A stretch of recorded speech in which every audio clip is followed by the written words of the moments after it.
jääb jälle kultiveerimine, kõik on kallis. Plaanin anda umbes 100 kilogrammi, see oli mulle üllatuseks, et ei tohi.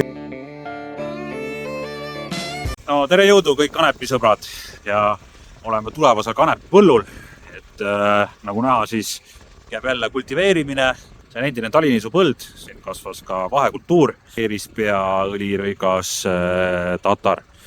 Ja nüüd ma harin teda teist korda, alguses tegin siukse 20 sentimeetri pealt, et see kõik, mis siin kasvama hakkas, rohetama hakkas siin kevadel, et see kõik ära rikkuda nende pidu ja nüüd tõmban sügavamalt 30 sentimeetri pealt ja samamoodi siin põllul on veerisiimiga natuke probleeme, et kipub see põld meil nagu väga märg olema ja mõned madalamad kohad lausa on kannatanud liigvee käes, et proovime seda asja natuke parandada.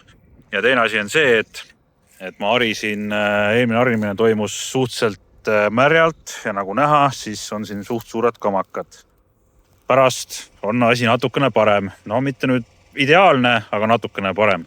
Ma püüangi siin tihest lõhkuda, natukene seda pinda paremaks ka saada.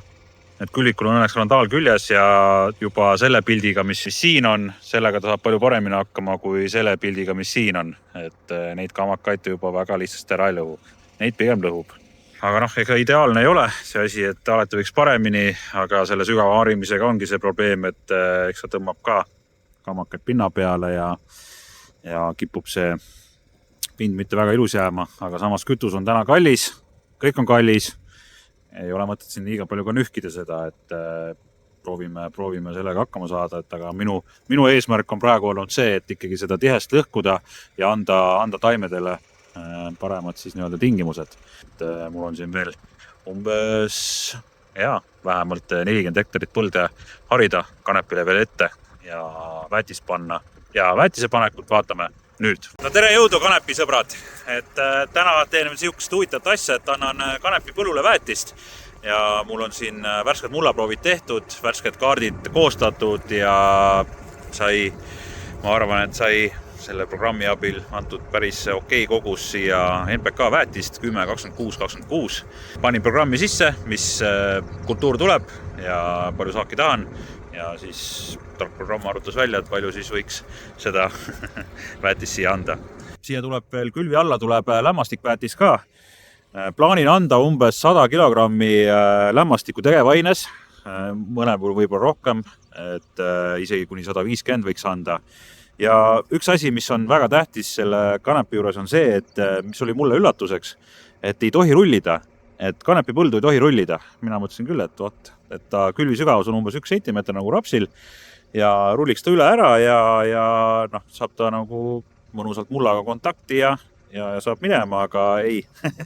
Joonas ütles mulle, et ära sa seda küll tee, et tema proovis ja keeras omale põllu tuksi, et juuse seeme seda ei taha siukest tihest või võib-olla saab mehaaniliselt lausa vigastada, et ühesõnaga ärge rullige.